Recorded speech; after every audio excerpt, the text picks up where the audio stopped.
Hi guys, Poco F7, iQOO Neo 10। मैं simply बोल सकता हूँ ये दोनों जो है क्रेजी गुड फोन्स की कैटेगरी में आते हैं। और मैं ये भी जानता हूँ कि आप लोग जो हो इस कंपैरिजन के लिए मेरे से बहुत दिनों से रिक्वेस्ट कर रहे थे।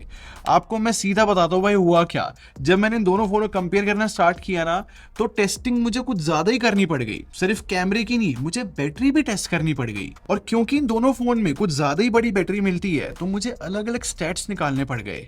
बट अच्छा हुआ गाइस कि मैंने इन फोन्स को बहुत ज्यादा टेस्ट कर लिया, क्योंकि आज मैं बहुत अच्छे तरीके से बिना बायस हुए बहुत सारी चीजें आप लोग को क्लियर कर पाऊंगा इन फोन्स के बारे में। बट स्टार्ट करने से पहले, मेरा नाम है संचित, चैनल का नाम है टेक बार। ऐसी वीडियोस में बनाता रहता हूँ। अब सब्सक्राइब बटन पे क्लिक कर लो, साथ में बेल आइकन जरूर प्रेस कर देना। तो गाइस पहले थोड़ा डिजाइन डिस्कस कर लेते हैं। और एक चीज मैं पहले ही क्लियर कर देता हूँ, मैं जानता हूँ बहुत सारे लोगों को ये होने वाला है कि भाई दोनों फोन का जो डिजाइन है वो बहुत गेमर सेंट्रिक लग रहा होगा, या फिर दूसरे वर्ड्स में बोलो तो बहुत लाउड डिजाइन है भाई इन दोनों फोन्स का। बट फिर अच्छी बात ये भी है कि इन दोनों फोन के एक सोबर कलर भी आते हैं, जो कि नॉर्मल लाइफ में आपको इतने लाउड नहीं लगेंगे। मतलब अगर आपको लाउड कलर्स ना चाहिए हो तो मैं ऑप्शन बता रहा हूँ। फिर डिजाइन में बात आती है मटेरियल्स की। और आपने इंटरनेट पे बहुत जगह पे बार बार सुन लिया होगा कि यार पोको की मटेरियल्स बेटर है अगर iQOO Neo 10 से कंपेयर किया जाए। उसके वजह सिंपल सी बात है ना, पोको F7 जो है मेटल फ्रेम और ग्लास बैक पैनल के साथ आ रहा है, तो इसको प्रीमियम बोलेंगे सब। इनफैक्ट पोको F7 में जो IP रेटिंग भी है वो भी iQOO से बेटर है। मतलब iQOO जो है IP65 रेटिंग के साथ आता है, जबकि पोको F7 IP69 के साथ आता है। और iQOO Neo 10 भी जो है ना पूरी पॉलीकार्बोनेट बॉडी के साथ आता है। तो जैसे कि मैंने कहा, आपने बार बार चीज इंटरनेट पे सुनी होगी कि पोको F7 के मटेरियल अच्छे है, ज्यादा प्रीमियम है। ये चीज मैं भी एग्री करूंगा।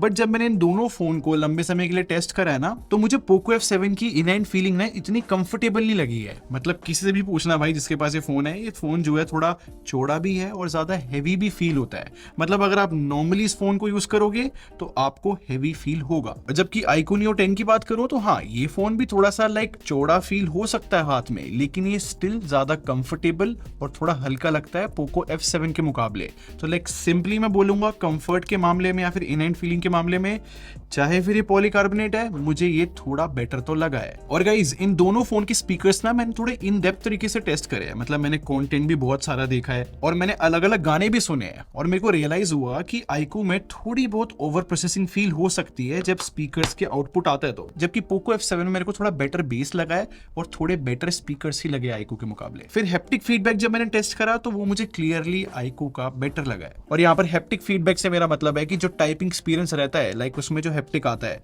वो बेटर है। और गाइस दोनों ही फोन जो है ऑप्टिकल फिंगरप्रिंट स्कैनर के साथ आते हैं, बहुत अच्छा काम करता है। इनफैक्ट दोनों फोन में हमें IR ब्लास्टर भी मिलता है, तो किसी भी चीज का रिमोट बन सकता है भाई ये दोनों फोन। और दोनों ही फोन में जो है स्टोरेज एक्सपैंड करने का ऑप्शन नहीं है और 2 नैनो सिम सपोर्ट करता है। तो गाइस इन दोनों फोन के डिजाइन कंपेयर करने के बाद ना मुझे ऐसा लग रहा है कि like comfort versus premium material वाली फाइट हो गई है। तो लाइक अगर आपको प्रीमियम मटेरियल ज्यादा मैटर करते हैं तो शायद पोको अच्छा लगेगा, बट अगर कंफर्ट मैटर करता है तो उस केस में iQOO Neo 10 बेटर है। ऐसे ही अगर मैं डिस्प्ले कंपेयर करूं तो जैसे कि मैंने बताया दोनों फोन बहुत बड़े हैं, तो ऑब्वियसली डिस्प्ले भी बहुत बड़ी है। लाइक पोको F7 में 6.83 इंचेस की डिस्प्ले यार, और iQOO Neo 10 में 6.78 इंचेस। और दोनों ही फोन में एमोलेड डिस्प्ले है और 1.5 के रेजोल्यूशन है। दोनों चीजें बहुत सही है। बट यहाँ पर रिफ्रेश रेट में डिफरेंस है, जो कि ऑन पेपर वाली बात ही है गाइस। मतलब यहाँ पर iQOO जो है 144 हर्ट्ज सपोर्ट करता है, बट इन जनरल ये फोन 120 हर्ट्ज पे चलेगा। और पोको F7 120 हर्ट्ज ही सपोर्ट करता है और 120 हर्ट्ज पे चलता है। और आपको पता है गाइस, जब डिस्प्ले की बात होती है ना, तो मैं ब्राइटनेस को बहुत अच्छे से कंपेयर करता हूँ। अब मैं ब्राइटनेस के नंबर्स की बात करूं तो पोको F7 में जो है 3200 निट्स की पीक ब्राइटनेस है और 1700 निट्स की HBM है, जबकि iQOO में 5500 निट्स की पीक ब्राइटनेस है और 2000 निट्स का HBM है। पहले ना HBM ब्राइटनेस कंपेयर कर लेते हैं। और मैंने आप लोग को पहले ही बताया कि HBM काम आती है डायरेक्ट सनलाइट में, और मैंने इन दोनों फोन को डायरेक्ट सनलाइट में यूज करके देखा एंड ऑनेस्टली गाइस मुझे कोई बड़ा डिफरेंस नहीं देखने को मिला। हाँ मुझे पता है ऑन पेपर 300 निट्स का यहाँ पर फर्क है, लेकिन मैंने देखा है थोड़ी बहुत सिचुएशन ही ऐसी आई है जहां पर iQOO की ब्राइटनेस मुझे स्लाइटली बेटर लगी है, बट मोर और लेस दोनों की डिस्प्ले सेम ही लग रही है डायरेक्ट सनलाइट में। ऐसी जब मैंने पीक ब्राइटनेस कंपेयर करी, जो कि काम आती है जब भी हम HDR कंटेंट देखते हैं, तो आपको ना मैं YouTube पे दोनों फोन में HDR कंटेंट चला के दिखाता हूँ और यहाँ पर क्लियरली डिफरेंस पता लगता है, क्योंकि iQOO Neo 10 जो है बहुत ज्यादा ब्राइट लगता है अगर हम पोको F7 से कंपेयर करें।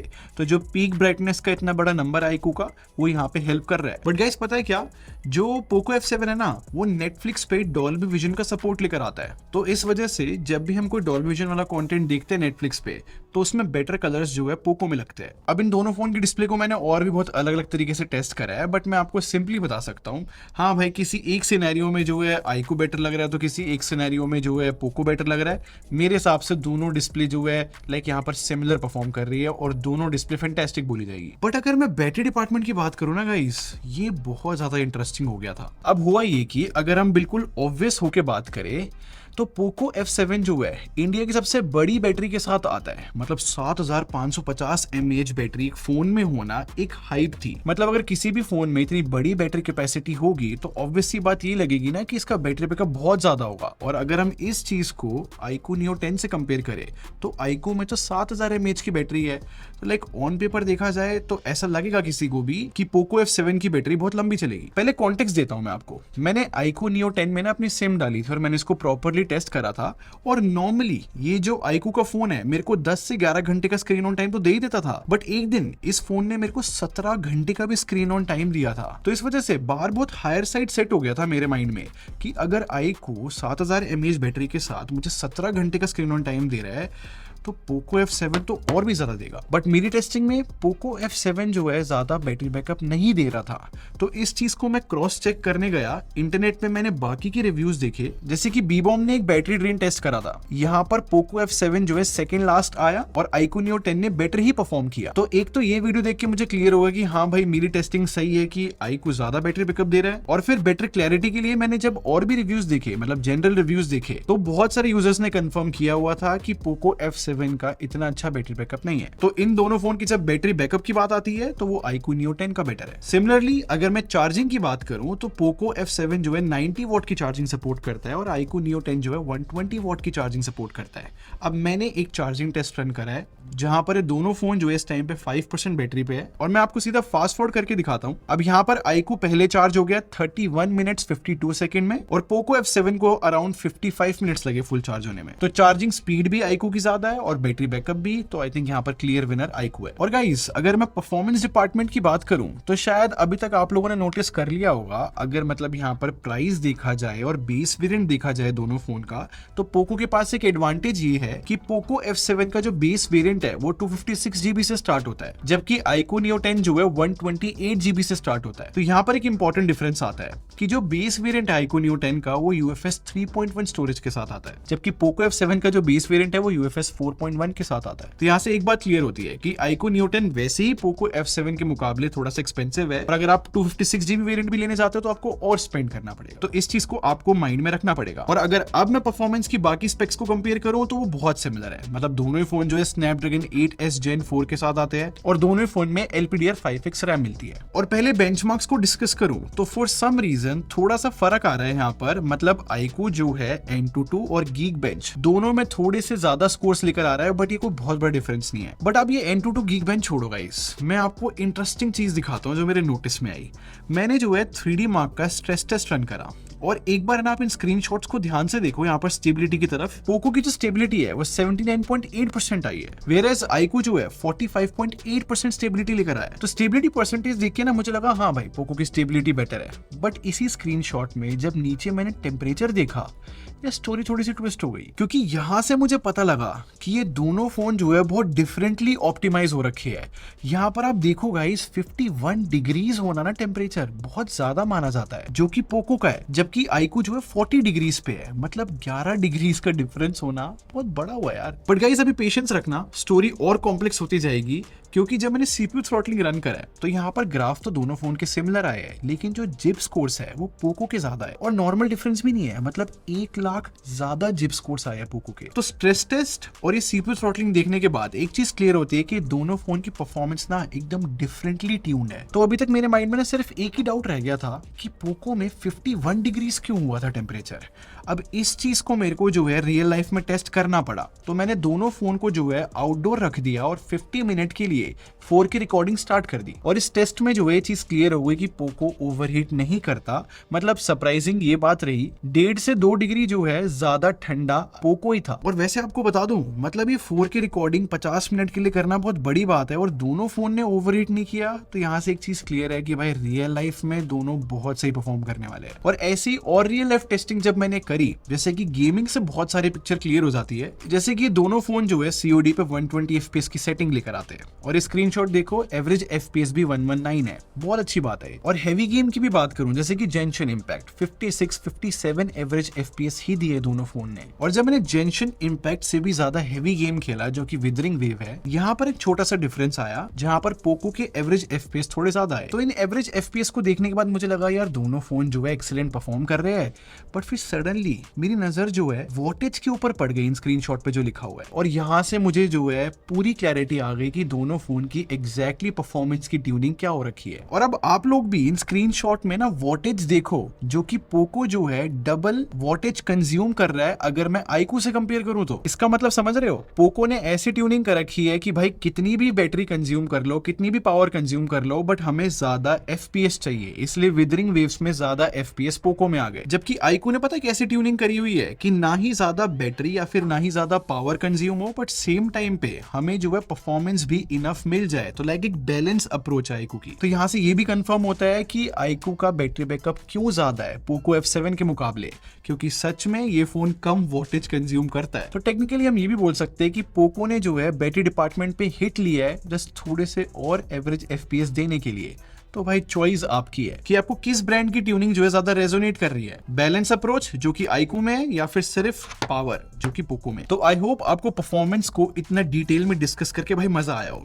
ऐसे ही मैं आपको और क्लैरिटी देता हूँ सॉफ्टवेयर डिपार्टमेंट के ऊपर। अगर मैं आईकू की FunTouch OS की बात करूं तो उसके भी बहुत ज्यादा फैंस नहीं है, या फिर अगर मैं पोको F7 के HyperOS 2 पे बेस्ड है बट पोको लॉन्चर मिलता है इसमें, इसके भी बहुत सारे फैंस नहीं है। बट सॉफ्टवेयर डिपार्टमेंट में ना मैं हेल्प कर सकता हूँ कुछ फैक्ट्स बता के, जैसे कि अपडेट पॉलिसी जो कि पोको की ज्यादा है। मतलब पोको जो है 4+6 ईयर्स की अपडेट पॉलिसी प्रॉमिस कर रहा है, जबकि आईकू जो है 3+4 ईयर्स की अपडेट पॉलिसी प्रॉमिस करता है। बट इससे भी बड़ा फैक्ट पता है क्या है? ठीक है भाई, अपडेट पॉलिसी पोको की ज्यादा है, लेकिन ना ओवर टाइम आईकू और वीवो दोनों ने लाइक प्रूफ कर दिया है, अगर आप पुराने अपडेट्स भी देखो, कि आईकू जो है हमेशा टाइम पे और ज्यादा अपडेट्स देता है और यूजुअली अपडेट की जो क्वालिटी है वो स्टेबल ही रहती है। जबकि ये सेम बात हम पोको के बारे में नहीं बोल सकते। मतलब हमने हिस्ट्री में देखा है पोको के अपडेट्स आने के बाद फोन में थोड़ी बहुत प्रॉब्लम आई है या फिर फोन में स्टेबिलिटी नहीं रही। या फिर करंट एग्जांपल मैं बताऊं, जब मैं वीडियो रिकॉर्ड कर रहा हूं तो अभी के लिए पोको में जो है मई का सिक्योरिटी पैच अपडेट है, जबकि आईकू में जून का सिक्योरिटी पैच अपडेट आ गया है। और जस्ट आपकी इन्फॉर्मेशन के लिए बता रहा हूँ 17 जुलाई को मैं वीडियो शूट कर रहा हूँ। और रिसेंटली पोको F7 के कुछ यूजर्स का मैंने रिव्यू देखा है जिन्होंने बताया है कि कुछ स्टटरिंग इश्यूज है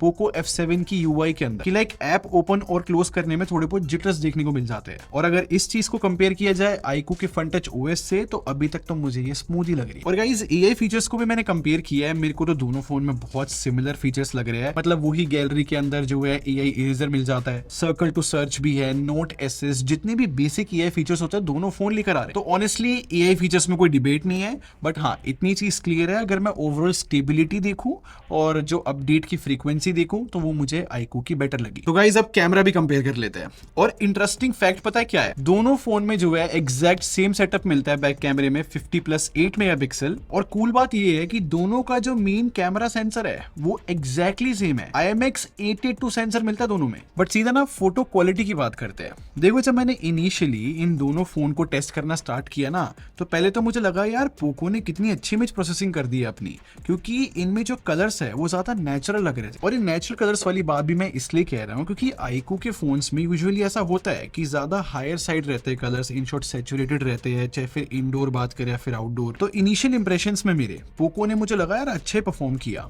बट फिर जब मैंने और टेस्ट करा तो पोको इतना अच्छा काम नहीं कर पाया। क्योंकि पोको F7 में मुझे प्रॉब्लम ये लगी कि बहुत इनकंसिस्टेंट कैमरा है इसका। क्योंकि कुछ फोटोज में पोको ने पता क्या किया, कंट्रास्ट बहुत बढ़ा दिया या फिर हेजी फोटो ले आया। तो बेसिकली पोको F7 से कैसी फोटो आएगी, मतलब कैसी प्रोसेसिंग ये करेगा फोन, वो एक सरप्राइज रहता है। जबकि आईकू Neo 10 में ना मुझे कंसिस्टेंसी मिल रही थी, मतलब मुझे पता था अगर मैं इससे फोटो क्लिक कर रहा हूँ तो कॉन्ट्रास्ट या फिर कलर्स जो है हायर साइड रहेंगे, HDR जो है एग्रेसिव रहेगा, एटलीस्ट मुझे पता था ऐसी फोटो आएगी। और पर्टिकुलरली ह्यूमन शॉट से मैंने एक चीज नोटिस की है कि आईको में जो है ना स्मूथनिंग भी मिलेगी और थोड़ी सी स्किन वाइट होते हुए दिखेगी, बट फिर ये चीज आईको में आपको हर जगह पे देखने को मिलेगी। और भी सिचुएशन की अगर मैं बात करूं, जैसे कि लो लाइट में यहाँ पर जो है आईको ही बेटर परफॉर्म कर रहा है, मतलब ज्यादा ब्राइटनेस, ज्यादा कलरफुल शॉट्स जो है आईको के ही आते हैं पोको के मुकाबले। और जब कॉम्प्लिकेटेड लाइटिंग भी आती है वहां पर भी ज्यादा शार्प जो है आईको रहता है। तो आईको जो है बहुत कंसिस्टेंट फोटोज खींच रहा था, तो लाइक मैं प्रिपेयर्ड था कि ऐसी फोटोज आएगी, तो मुझे ये चीज थोड़ी बेटर लगी। और फ्रंट कैमरे की बात करूं तो आईको जो है 32 मेगापिक्सल फ्रंट कैमरे के साथ आता है और पोको F7 जो है 20 मेगापिक्सल के साथ आता है। और ऑनेस्टली बता रहा हूँ गाइस, दोनों फोन का जो फ्रंट कैमरा है ना वो मुझे लाइक ठीक ठीक ही लगा है। मतलब दोनों फोन की सेल्फी में मैं कमियां निकाल सकता हूँ टेक्निकल होके, जहां पर आईको जो है थोड़ी स्मूथनेस बढ़ा देता है या फिर व्हाइट स्किन टोन कर देता है, जबकि पोको में प्रॉब्लम ये है कि स्किन टोन तो एक्यूरेट रख लेता है लेकिन ओवर शार्पनेस दिख जाती है। तो इसलिए कह रहा था कि फ्रंट कैमरा दोनों फोन का लाइक ठीक ठीक है। बट वीडियो की मैं बात करूं तो यहाँ पर एक छोटा सा ट्विस्ट है।